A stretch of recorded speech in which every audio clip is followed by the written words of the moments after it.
Arguments will stop.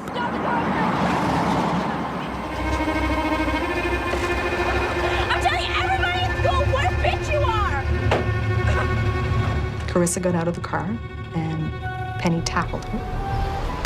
Penny reports her daughter missing. Initial indication was, okay, this is an upset child. She may have run off, and she may be hiding with a friend. It starts as a routine case for Bridgewater police officer John Collier. Usually with our efforts, we are able to locate the young person within 48 to 72 hours. Your friend Sarah's worried sick. This didn't happen. Please just reach out to someone and let us The know press you're okay. conference yields few If leads. there's anyone out there who's seen her, please call. How could it? The fact that Penny went in front of a camera and made pleas to the public as the broken-hearted mother I just want to tell you, you have lots of people who love you. speaks to her evil nature.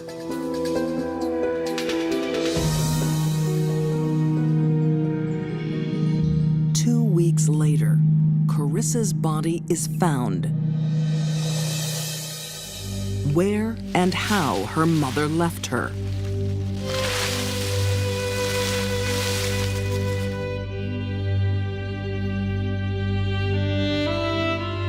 Carissa was found with her jeans pulled partway down, one leg on, one leg off. Her underwear were down. She didn't think the body would be found for quite some time, and she believed that people would think that Carissa had been sexually assaulted, and that would aid her case.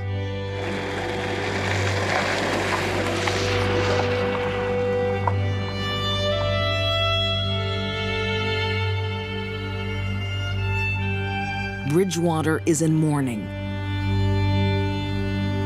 and in panic at the thought of a sexual predator on the loose. This is a community that had not experienced any kind of crime like this, or a disappearance like this. There was that, who did this? Are they living amongst us? And is it going to happen again?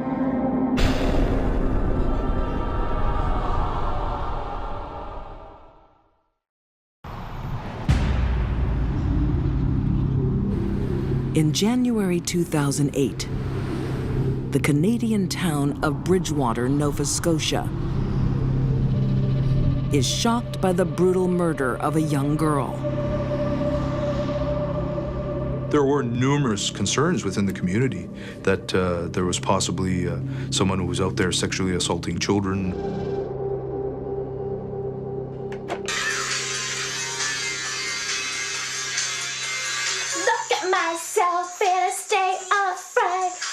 The victim, Carissa Boudreau, was like any other 12-year-old. And so is her mother. What the hell have you been saying about me at school? You better not have broken my stereo! Answer the question! I don't know. Penny's extreme immaturity is highlighted by the fact that when her daughter would be upset and maybe screaming and yelling, Mother, I hate you! Well, I hate you! Penny, rather than acting like the adult, would start screaming and yelling You're a small also. little brat. You better tell me what you said! The period. Oh, get out of my room! Her boyfriend, Stay here. Vernon McCumber, is tired of the constant arguing. Well, that was real constructive, wasn't it? Don't you start. I'm supposed to stay here and put up with all this crap? Well, I had enough. I'm leaving. Vernon, don't say that. I'm serious. Either she goes or I go. He did not mean it by the way of ultimately you should murder her, but he meant that she either has to go back to her father or the relationship is over. Penny doesn't take any chances. To keep her lover, she murders her flesh and blood.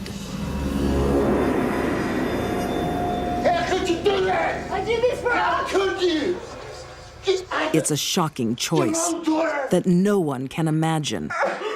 Penny, Can you talk to me? Until there is a surprising breakthrough. The neighbors of theirs actually overheard Penny Boudreau and Vernon McCumber arguing in their apartment. You gave me an ultimatum! I had nothing to do with this. You disgust me. Mr. McCumber, of course, making certain statements to the fact of, Penn, why did you do this? I did it for us! You said her or me! That's not what I meant, you crazy bitch. We were looking at potentially the mother and Vernon McCumber being involved in Carissa's death. Both are arrested on suspicion of murder. Although Vernon believes Penny is the murderer, he says nothing.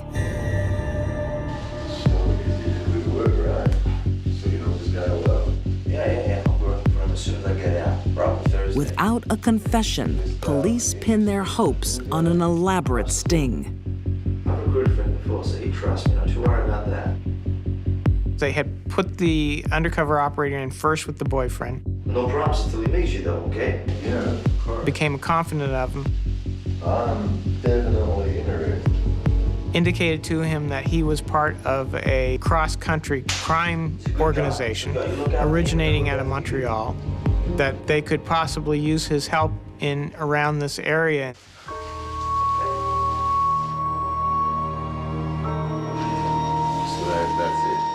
That's it. Once released, the couple is eager to make some easy money. Understood. They very quickly felt that he had nothing to do with it, and then switched the investigation to centering on Penny Boudreau. Penny confides to the fictitious crime syndicate. Every couple of months, they come back and they tell me they found something new. Her fear that the police are on her trail. You know, I just wish that police vault would blow up or burn down. Well, if you get picked for this job, maybe something can be arranged. The undercover cop offers her a deal. If she kills for them, they will get rid of the police evidence. I can do this. How do I know you're not gonna chicken out at the last moment? A lot of people do. I told you, I've killed before. I can prove it. I'll take you where it happened and show you things only I can know. Okay, let's do it.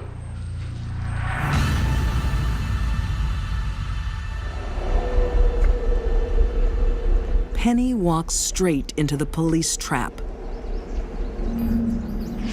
And before hidden cameras, reveals more than could be imagined.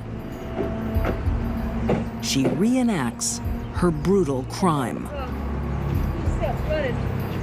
It was chilling to watch the videotape of how cavalier she discussed the murder of her daughter. Hands behind her back. I had to get my knee on her just to hold her down. I got my twine.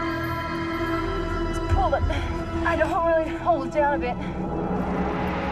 She was proud about what she did. Penny Boudreau seals her own fate.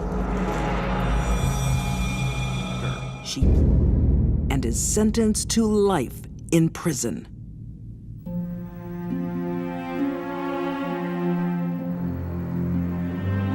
There were like 100 people there.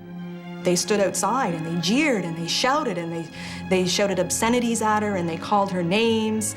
We've never seen that here. People were just angry. Tragic thing is, a 12-year-old child who hadn't hurt anybody is no longer with us. Penny Boudreau is a monster. She is the poorest excuse of a mother I've ever seen.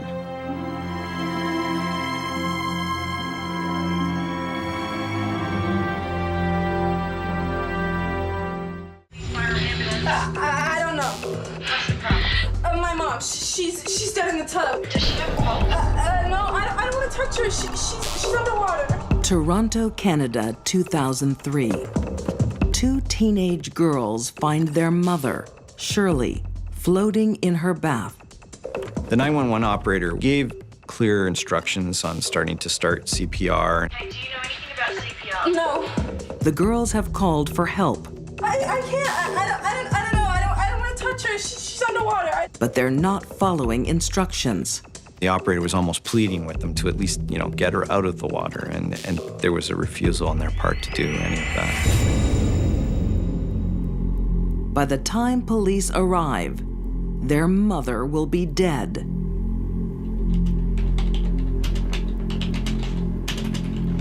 Investigating officer Mike Pulley was one of the first on the scene. They were 15 and 16, somewhat upset, visibly upset. Didn't seem to be anything out of the ordinary.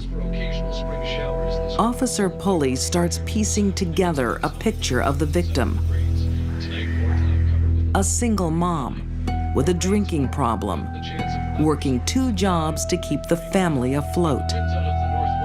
She was doing the best she could do in the given situation, which was probably a pretty good job, given the financial ability she had. But her daughters, Sandra and Beth, don't think she's doing enough for them and their stepbrother.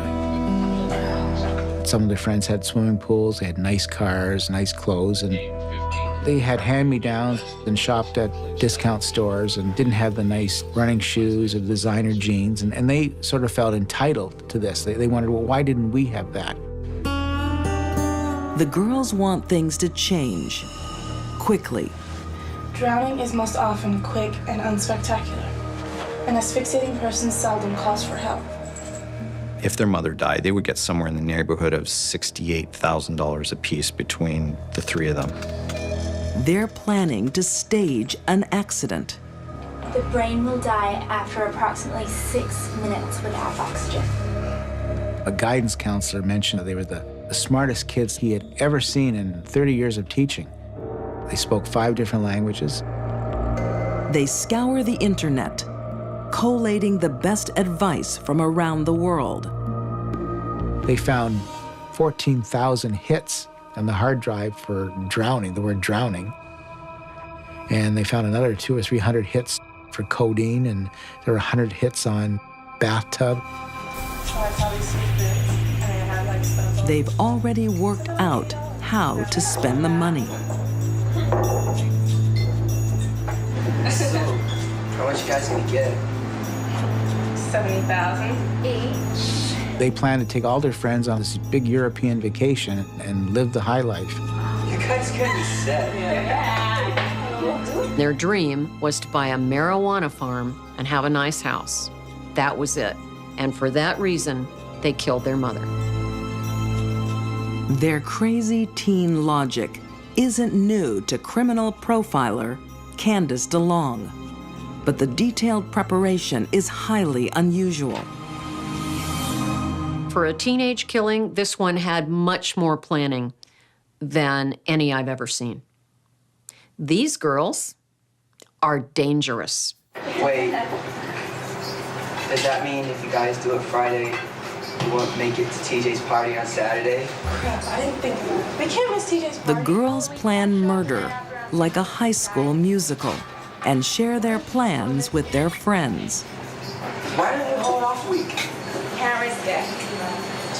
They had friends that for months helped them plan the crime, and it was a murder of their mother. Yeah, we're gonna have the best party. The fact that their friends knew about it and never went to police, never went to their parents, never went to anybody. Really, like, everybody was involved in this. Yeah, our place is gonna be the new party pad. Yeah. Their silence will prove deadly.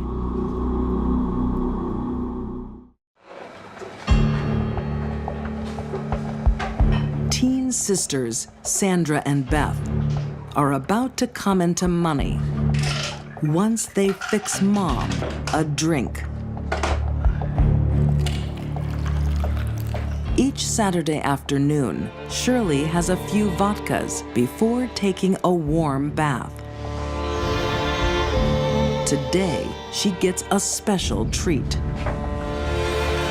At some point, we're not exactly sure what point, they started introducing the codeine pills. The sisters' research tells them alcohol and painkillers will slow their mom's heartbeat. Thanks, huh? 100 pills? She'll become sedated and pliable. As they wait for the drugs to work, the teens go online to update friends.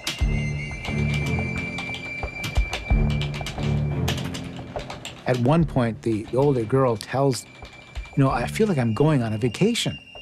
That's how she describes the feeling about to kill her mother. If Twitter had existed when this murder occurred, she probably would have tweeted about it to her friends. Her need to be connected was stronger than the need to remain silent. And the girl ends this conversation with, "Good luck, wear gloves." It's such a macabre thing to say to somebody who is just about to kill their mother.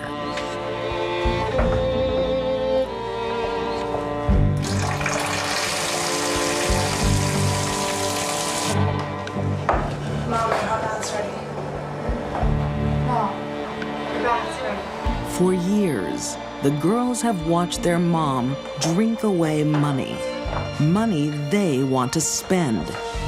By now, she's very impaired by the alcohol and the codeine, and she just followed along any lead they said. They led her to the bath. But this is Shirley's last drunken Saturday. That's it. One foot in. She's going to have an accident. There you go. How's that, Mom? Temperature's good? Yeah. Are you comfortable? Good. Okay, so I'm just gonna turn you over. I'm just gonna wash your back, okay? Turn over. I'm just gonna wash your back. That's it. That's it. That's it. Once she was in the bath, the older sister at that point then just reached down and held her head underwater.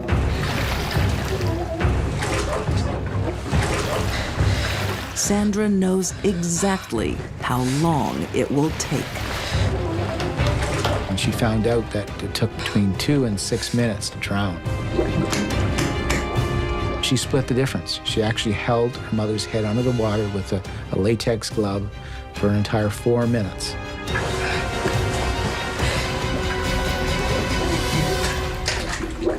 Until the mother actually was dead.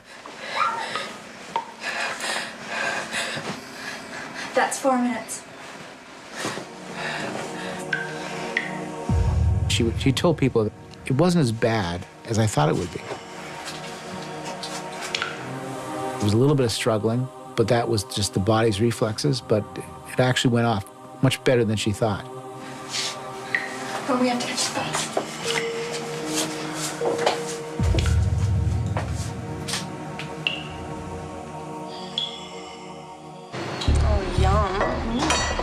The sisters then join their friends to establish an alibi Now this is all over. You guys can move in with us.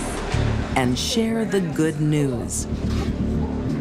The girls have pulled off the perfect murder. Who thinks that 2 15 and 16-year-old girls would have the gumption to kill their mother, and especially in the planning they did? I can't do it. You have to do it. I'll screw it up. You have to do it. No, we rehearsed this. You can do it. I can't pull it off. Please. Please, you have to do this. Later that night, the sisters report a family tragedy. With their mother's history of alcohol abuse, authorities buy it. They're very good actors. They were giving out the emotions, oh, we're sad, let's put some tears on here, let's look upset. But she's not moving at all. Okay, calm down. Stop on the way. The sisters receive sympathy from family and kudos from their friends. The secrecy pact with their social network holds strong. Until 1 year later, Alcohol and hubris start loosening Sandra's lips. She just kept telling everybody when she got drunk. Well, she was on her way out. I mean, really just speeding up the process. I think she wanted people to know that she had outsmarted not only the adults, but she had outsmarted the police. She had outsmarted a coroner. But she was really unhealthy. She was chronic alcoholic. The older sister is the kind of person who needs to connect with people and needs to share information, needs to share every aspect of her life.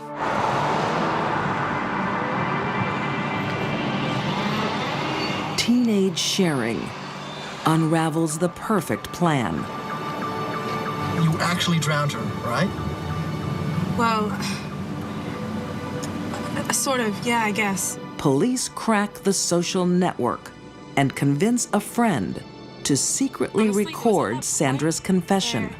It was either her or me, and I'm younger. I saw myself as having more potential.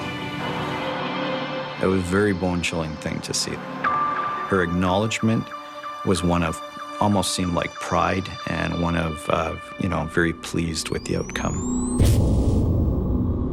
Indicted by her own words, Sandra is tried and convicted of first-degree murder, along with her sister. Their mother, who loved them, who worked 2 jobs so that they would have an okay home.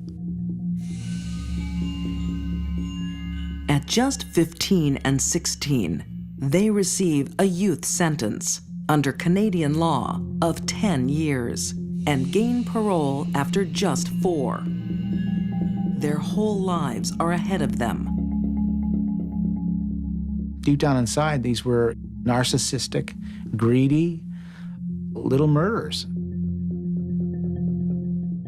Today, the sisters are in their 20s, attending college. Canadian law will protect their true identity forever. They could be your neighbor. They could be your child's babysitter. They could be your coworker. They could be your girlfriend.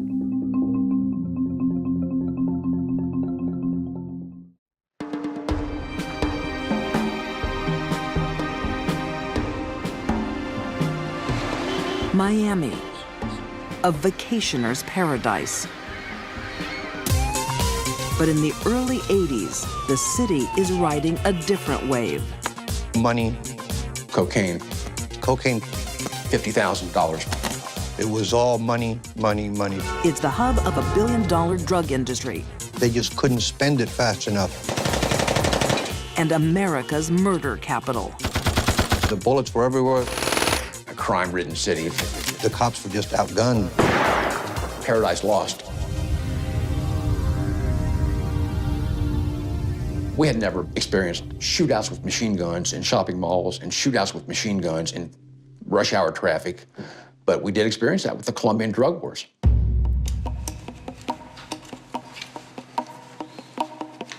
Al Singleton lived through those wars as a cop in Miami's homicide division. Our homicide rate in 1980 went from approximately 300 a year to 600 a year. So life changed dramatically in the early 80s in Miami.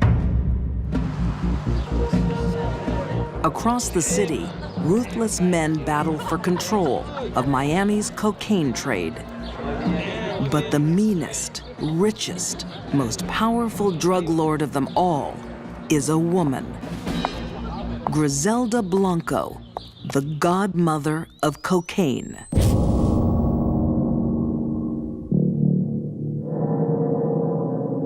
I think Griselda rose to the top of the ultra-violent world of drugs because she was the baddest of the bad, and she was a woman. Before, there had never been a woman with that much power and that much control in the drug business anywhere.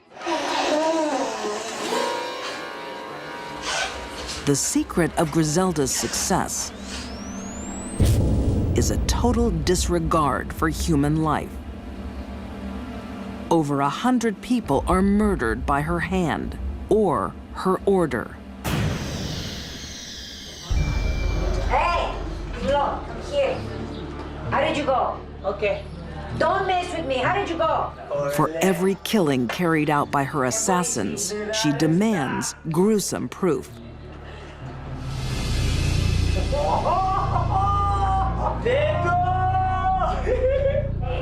You did good. Very good. She had to prove her stature. She had to prove her ruthlessness.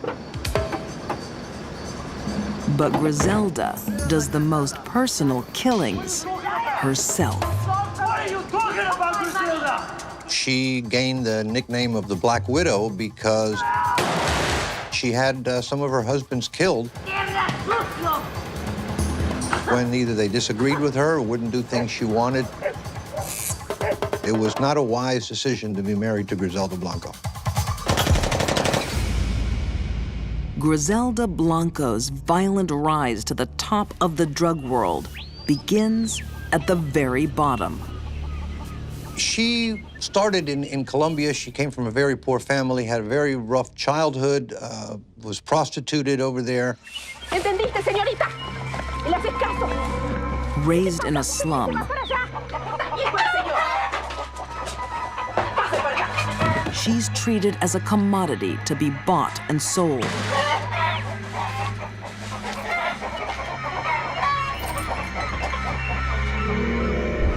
No, no quiero. Váyase, por favor. Váyase, por favor. No. No, no, no, no. Age 16, she uses forged documents to escape to the United States. She decided to stop being the victim and become the victimizer, and that worked out well for her. It didn't work out for very many people that met her, though. Watching Griselda's rise to infamy was Miami cop Nelson Andrew. Things just fell into place for her, and she became the number one in South Florida and Colombia. Griselda orders murders as readily as other businesses order stationery. But one killing will shock even hardened cops. It begins when Griselda puts out a contract on one of her own hitmen, Chucho Castro. Once they determined where Chucho had been living, they surveilled the house. They saw his car leave the garage of his home one day. They decided to follow it. But the killers don't know that Chucho is not alone. They did not see the fact that in the front seat of the car next to the driver was his son.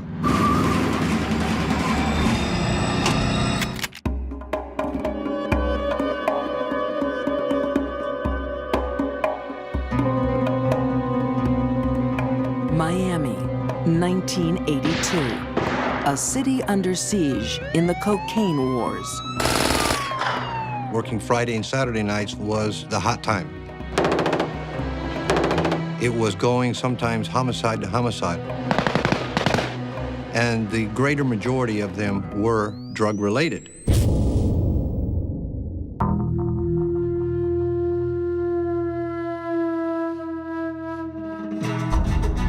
Of all the murders, one leaves a terrible mark. Chucho Castro is taking a drive with his son, Johnny.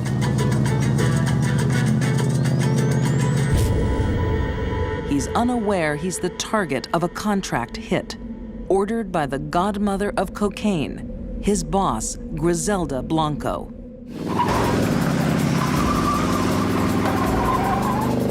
The van pulls alongside of them. They slide the door of the van open, and they start machine gunning the car.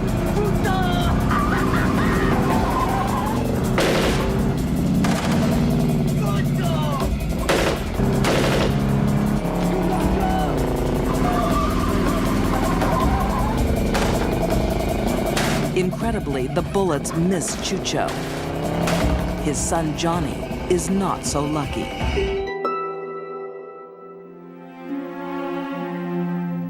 Once he escaped, realized his son had been killed, he drove back home. Really didn't know what to do. He couldn't call the police because he was wanted himself.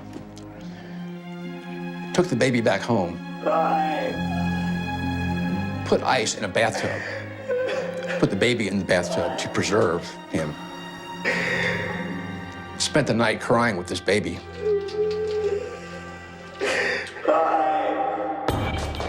Meanwhile,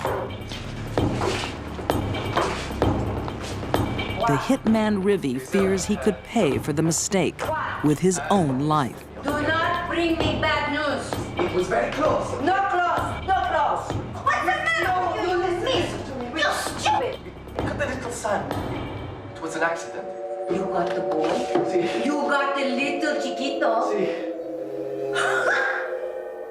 This is fantastic. Even a cold assassin like Rivi is shocked by Griselda's reaction. Griselda had no feelings whatsoever for the fact that the life of an innocent 2-year-old child was taken because of her order. You shot the little boy.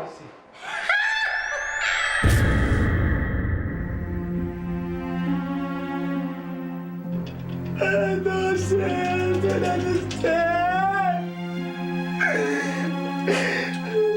It's just a heartbreaking story.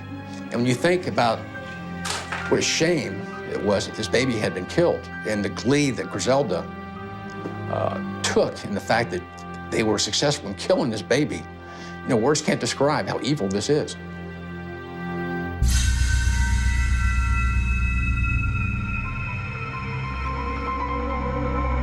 Criminal profiler Candice DeLong believes the seed for this evil was planted in Griselda's childhood. Griselda grew up in poverty, her mother turning her out as a prostitute. I don't think there was anything bad that didn't happen to this woman. Cruelly abused as a child, Griselda grows up to become the cruelest abuser of them all. Griselda's upbringing was extremely violent, neglectful world she became queen of. But in the mid-1980s, Griselda's empire comes crashing down. At your job! Her hitman Rivi is arrested and decides to testify against her. It looks like the godmother is headed for death row. But Rivi is deemed an unreliable witness, and the woman linked to dozens of murders takes a plea bargain in return for just 20 years in prison. There is no one that deserves to be on death row more than Griselda Blanco. The fact that our case fell apart because of witness problems, to this day, enrages me. Griselda Blanco is released in 2004 and deported to Colombia. Today, her exact whereabouts are unknown. The fact that she has not been killed in retribution by some of her enemies, I will never understand. But that's apparently the situation, and that's just the way it is. And apparently she's living large in Colombia as we speak. Griselda's world was kill or be killed. And if you're gonna be a killer, be the best. And she was.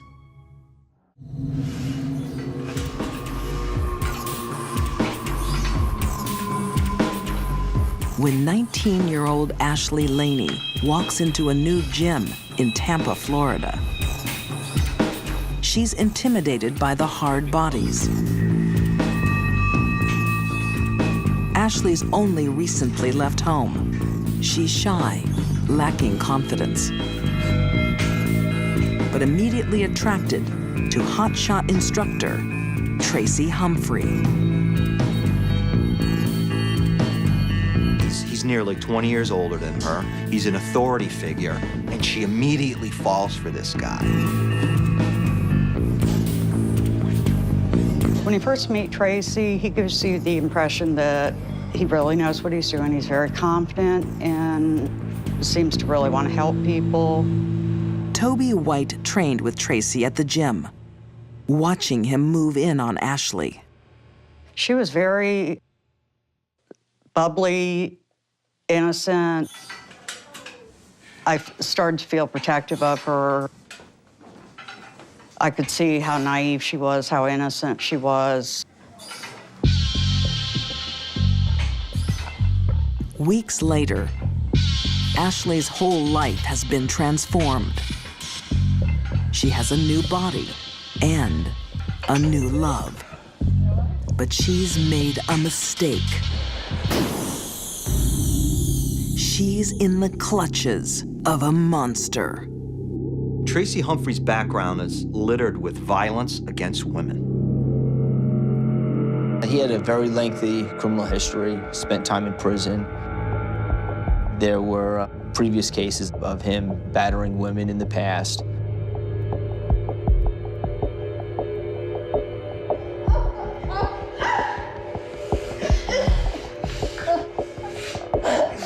One victim is former girlfriend Sandy Razzo.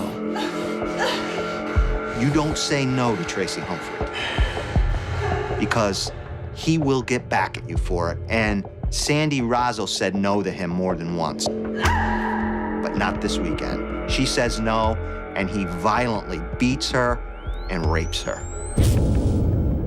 She files sexual assault, rape charges against Tracy, and this becomes the beginning of the end for Sandy Razzo.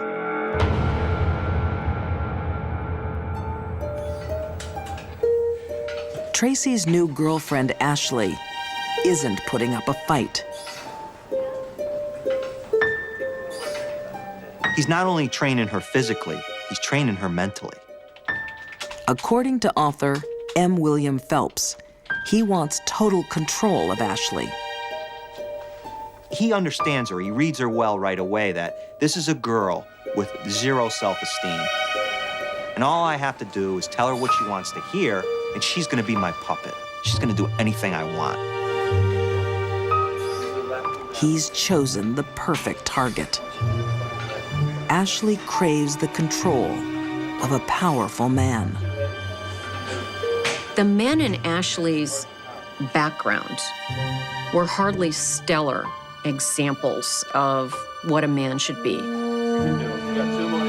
Her father spent most of Ashley's life in prison. Her brother was in and out of juvenile facilities. Men who have a need to control women, to control everything in their life, would not be attracted to a strong, independent woman. Look at me in the eye. They are attracted to women who are looking for daddy. One more. This is for us. Look at me. That's exactly what Tracy wants. He needs a puppet to take care of some deadly business. Tracy's rape case is looming, and he cannot let his victim, Sandy Razzo, testify. Tracy Humphrey had made a deal with himself. He would never, ever go back to prison. And he knew that a sexual assault case, a rape case, could put him in prison for 10 to 15 years, maybe 20 years. Naive, vulnerable, Ashley will do anything for her man. To make sure she does, Tracy seals the deal with a wedding. Tracy and Ashley get married inside the gym, go out for Chinese food for the reception, and for the nightcap, Ashley's gonna commit murder. Ashley was only dangerous to one person in the world, and it was the person Tracy wanted her to kill.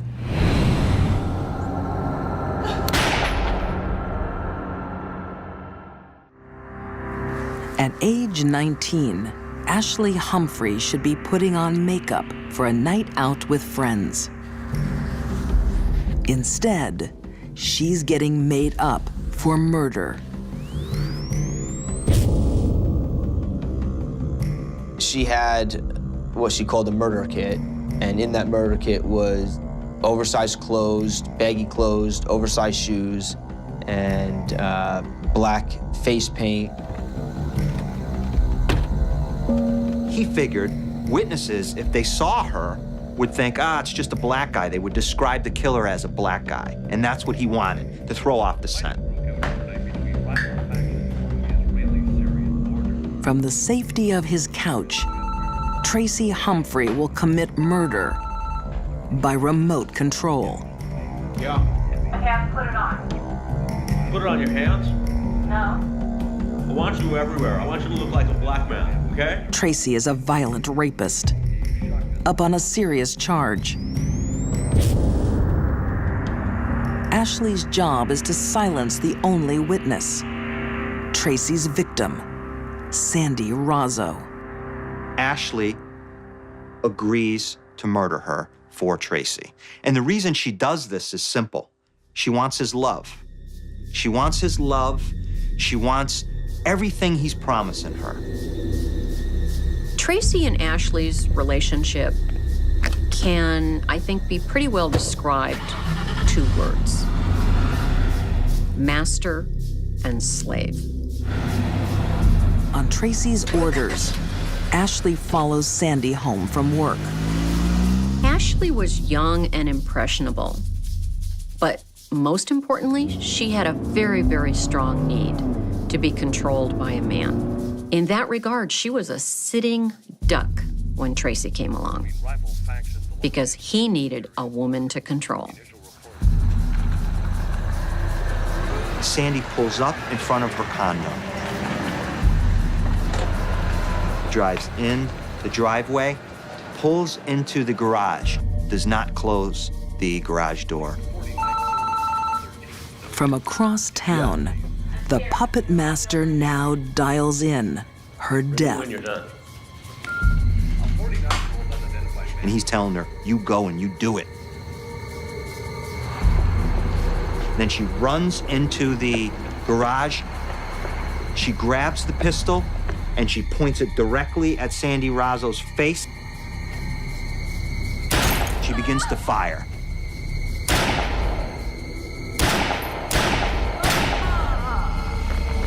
Sandy Razzo was shot 8 times. It was not the first shot that killed her. There was an apparent struggle. There were some shots that hit Miss Razzo in her extremities, others that hit her in, the body, and then there was one that was in her head. It would be a horrific way to die.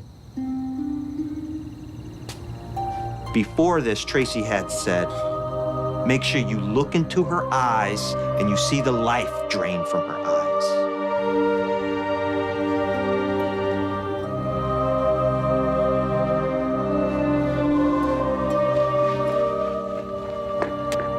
I still can't get past the fact that she, on her own, walked up to somebody and shot them 8 times.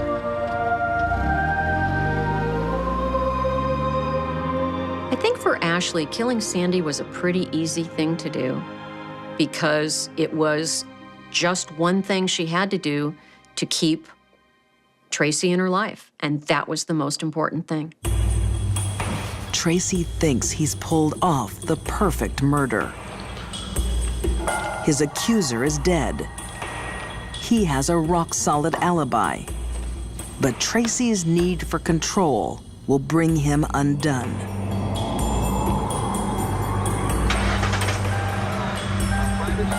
Sergeant Scott Galzewski says cell phone records gave his team a vital clue. Her cell phone was pinging off of towers shortly after the 911 call was made. And prior to that, they were pinging off of the towers, which were right by the location where Sandy Razzo worked at. So we started thinking, she possibly was the one that, committed the homicide. It's gonna be okay. We can help you. Away from Tracy's menacing influence, Ashley crumbles. He wanted me to do it. Who wanted you to do Tracy. She was making up lies about him. He was gonna go to prison. Ashley is not a stupid woman. There is no indication she wouldn't have had a very good life if she'd used her own brain. But she surrendered it. Her need to be loved by a man, a brutish man, took control of her life. She needs someone to tell her what to do. And she met, really, Satan. She met the ultimate evil. Ashley and Tracy Humphrey are both found guilty of murder. Tracy gets life. Ashley will spend 25 years behind bars. Ashley ended one life and threw her own life away because she thought she needed a man. I really believe had Ashley never met Tracy Humphrey, she would have never killed anyone in her life.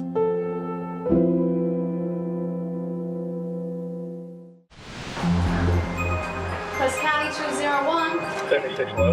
Roger that. There are certain women who are attracted to cops. Cop County, go to job 791. Right, running. Roger. Lynn Turner is one of those women. Some women have a neurotic attraction to power. Very good. Even better, I see you. And uniforms, badges, they represent power and authority in our society. Working in police radio dispatch, the glamorous 22-year-old is surrounded by the men she craves. But Lynn Turner's smile hides a darker side. She has an aggressive personality, manipulative personality, a controlling personality. In Cobb County, Georgia, police officer Mike Archer knew her as a woman to keep well away from. She didn't have a real good reputation, and she was just kind of sneaky. Lynn was dangerous to any man who had a wallet and a badge.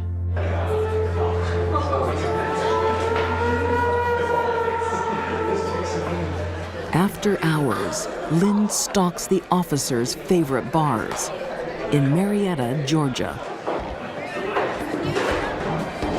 It's here she meets Officer Glenn Turner. Glenn didn't have any enemies. Glenn just got along with everybody, and he was very gullible. Just a very easygoing, likable, big teddy bear guy. Singled out by the sexy brunette, Glenn falls quickly under her spell. Fairly attractive lady. And for Glenn, it was, Glenn wasn't the best looking guy. He wasn't in the best physical shape. He wasn't chiseled or anything. But and for Glenn, Lynn was a catch. Just 2 months later, Glenn announces his engagement. I was just shocked. I was like, you got to be kidding me. Simply because her background didn't fit Glenn's personality.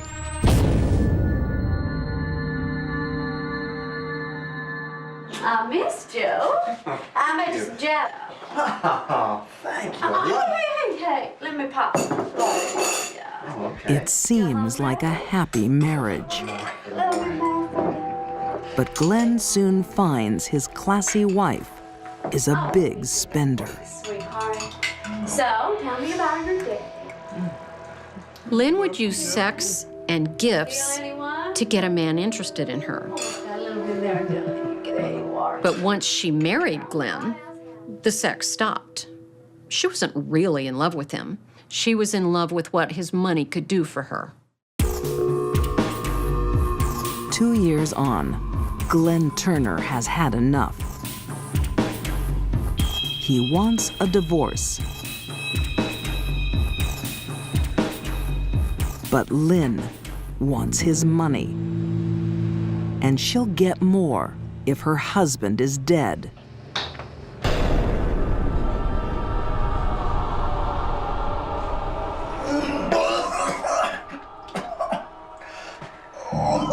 Then, Glenn is struck by a mystery illness. I mean, he just called me on the phone and said, I'm just so sick. I've had extreme diarrhea. I mean, I'm throwing up. I've been throwing up for 2 days. I can't stop. I don't know what's wrong with me. I feel like I'm about to die. Days later, the healthy police sergeant is dead. Sergeant Judith Fannin, who'd called me and told me that they'd found Glenn dead in bed. Mr. Detective, I came up here to see if he wanted a glass of water, and he was dead. Instinctively, Glenn's police buddies are suspicious. I took him to the hospital earlier, and they sent him home. They said he'd be okay. You sure about that? Yeah. Oh, We had the discussion about the possibility that Lynn had done something to Glenn. And everybody was in agreement that we thought something had happened.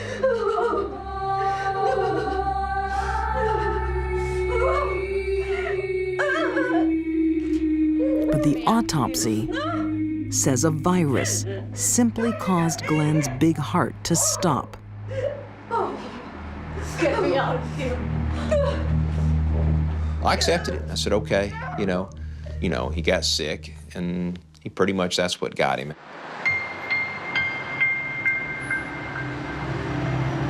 After the funeral, Lynn collects Glenn's insurance payout and quickly leaves town, straight into the arms of a new police officer, Randy Thompson.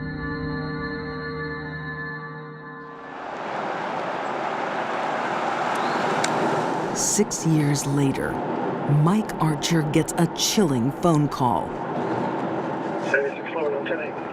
And I said, what is it? He goes, no, you really need to sit down. I sat down, and he said, they found Randy, and Randy was about 32 years of age. He said, they found Randy dead in his bed yesterday morning. His mind races to one conclusion. I mean, then I knew she had done something. I knew they were going to be connected. I mean, I was just skin, my hair was up on the back of my neck. I mean, it was just my heart was pounding. I said, something's up, something's up.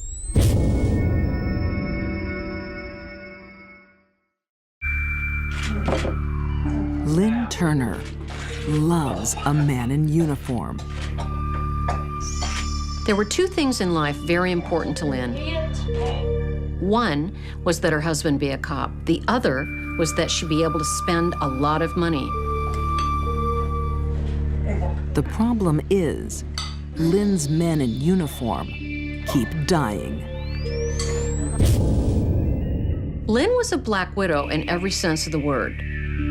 She mated, she killed, and moved on to the next person. When 32-year-old Randy Thompson falls ill, it seems like a severe flu. He was treated for the symptoms, diagnosed with gastritis, and then released with medication. Come on, keep it. People talked to him the next day. He seemed to be getting better. So it was a surprise then when he was discovered dead.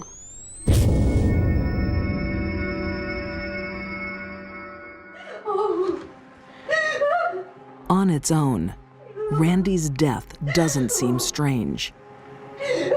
But Lynn Turner has lost a man before. Oh, get away from him! Oh, my baby! Glenn Turner's sudden death left his fellow officers suspicious. When they hear about Randy Thompson, they hit the phones. I knew right then that Lynn had you know, murdered both of them. And there was no doubt in my mind, Lynn married both of them, and both of them was for money. Get me out of here. For money and for greed.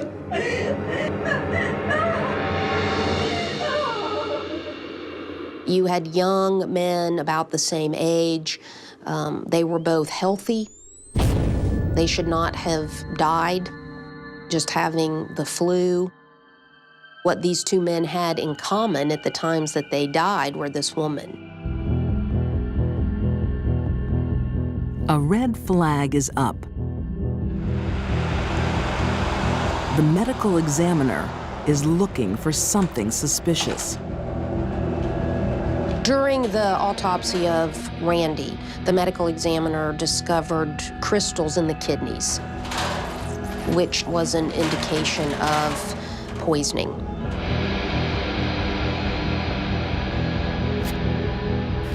Six years after his death, Glenn Turner's body is exhumed. He, too, has an awful secret. Ultimately, they both died of ethylene glycol poisoning.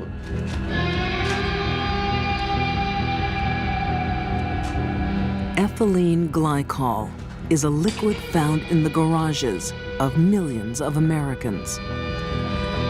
Most people know it as antifreeze.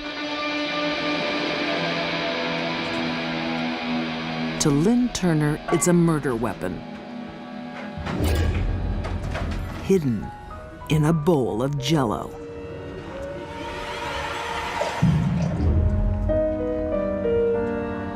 Ethylene glycol is a slightly sweet, odorless substance. It can be disguised rather easily in Jell-O or tea or a soft drink.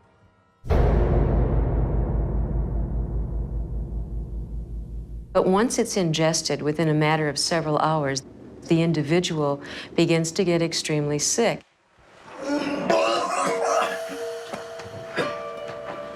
They will experience headache, confusion, abdominal pain. They will be disoriented. And frequently, they will start to experience abnormal bleeding in their body as well.